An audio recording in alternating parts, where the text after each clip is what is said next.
All right, fastest 15 minutes on the internet, fastest 15 minutes in social media. My name is Judson Howell. All right, so I want to continue to talk about, well, today especially, I want to talk about white privilege.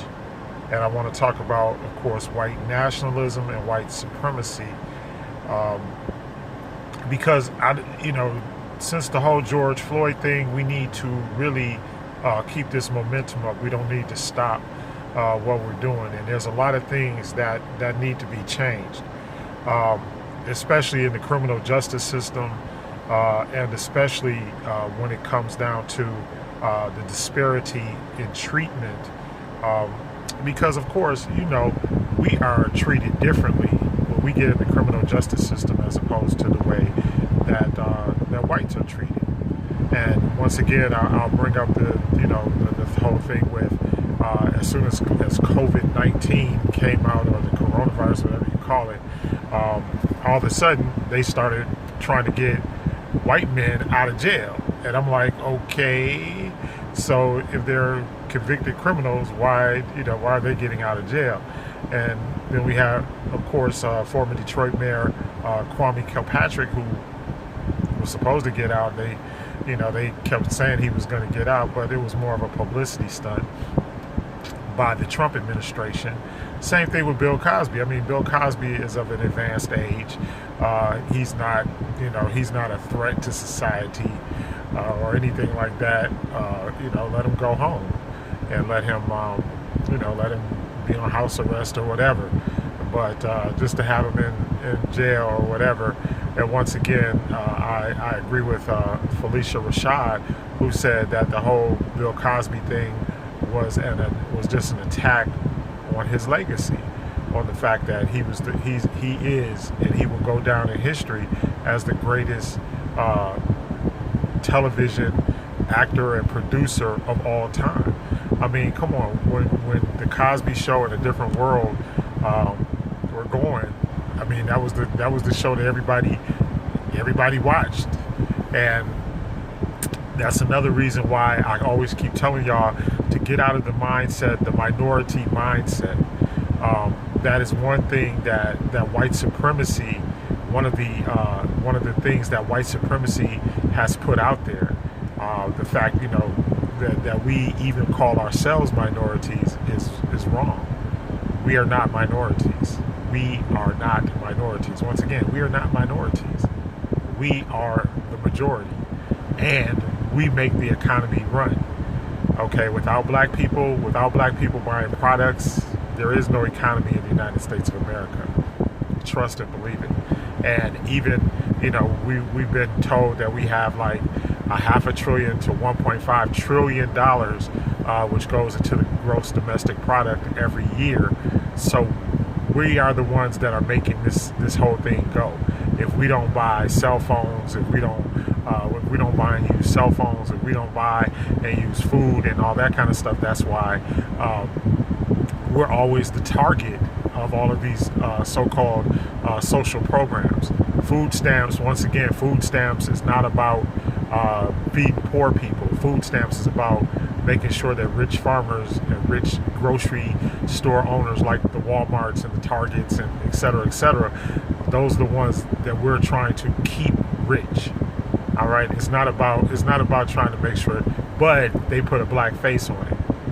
So once again, it's black face media economics policy in order to try to make it look like, oh, well, we feed all y'all and this, that, and the other thing. No, same thing with, and we'll go that, and that once again is white supremacy. It's white supremacy. So, and let me explain the scenario. If I give you $100 worth of food stamps, all right, that's nowhere near enough to feed your family. In my household, that's like maybe 3 meals. If we, stretching it, that's 3 meals. All right, maybe, depending on what you're having. But then when you go, if you really go and you look at it from the standpoint of how much the Walmart's. In fact, I read an article one time.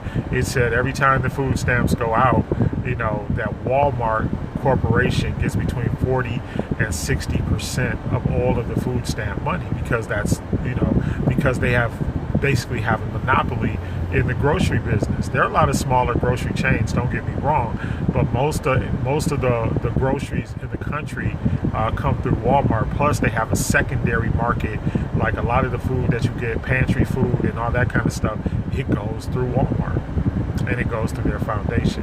So don't get the game twisted.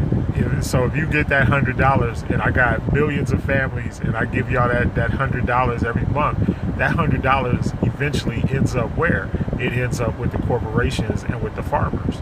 So food stamps is not about feeding you.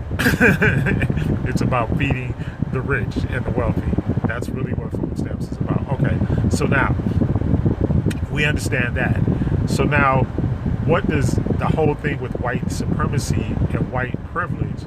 It just means that with white privilege, it's just like if I go so let's talk about redlining, another white privilege thing. White privilege, redlining. Why don't black people, or why aren't black people and brown people living in certain neighborhoods? You can go, and unless you have a lot of money, unless you're extremely wealthy, or you have a job, some type of job that is that is classified like you're a doctor, lawyer, etc. Most of the time we're not in those neighborhoods. And is it always because we don't have the money? No. It's because they push us into certain areas. And this is done, and there have been like those blind studies and things like that have been done, and we see that real estate agents will push people into certain areas. All right, they will push people into certain areas. Oh, you can buy a house over here. How do neighborhoods get segregated like that? How do they get segregated? If I just go in and I say, here's the money, and it was why can't I think now? I can't think, but the whole thing behind behind redlining, people, they wouldn't let us buy certain parcels of land, all of those type of things. So when we really think about it, all right, we have been steered into certain areas, and then on top of that, when we get steered into those areas, banks will not loan us money so that we can fix up our property. So when we come to fix up our property, and I mentioned this in another video, and this is especially blatant, like in cities that have small landmass areas like DC. Like when I used to live in DC, I used to always wonder, I'd be like, man, look at this. You look at like one area, or in Baltimore too. Baltimore is like this too. You can look at some of those old row houses and things like that. And okay, so you go in one section of the city, the row houses are in pristine condition, but then you go into another part of the city and they're all boarded up and raggedy and everything else. And why is that? Because the fact of the matter is they were all built at the same time, and they were all designed and built by the same people at the same time. But the bottom line is they forced black people into certain areas, and they allowed white people into certain areas. And then when black homeowners went to try to get loans to repair and to fix up their property, they were denied those loans. So they don't, so it is a form of discrimination. It is housing and fair trade and also discrimination as far as getting loans. So these are the things that need to be challenged. These things have to be challenged. Now politically, the things that need to be challenged are things like voter suppression. Right now, conservative Republicans, their whole agenda is voter suppression. They're trying to do everything they can, including put these trolls on the internet. I've been banned from Facebook again because I speak out. When they come on these certain pages and stuff like that, and I just put up there Biden 2020. I'm voting for Biden. I don't care what you say.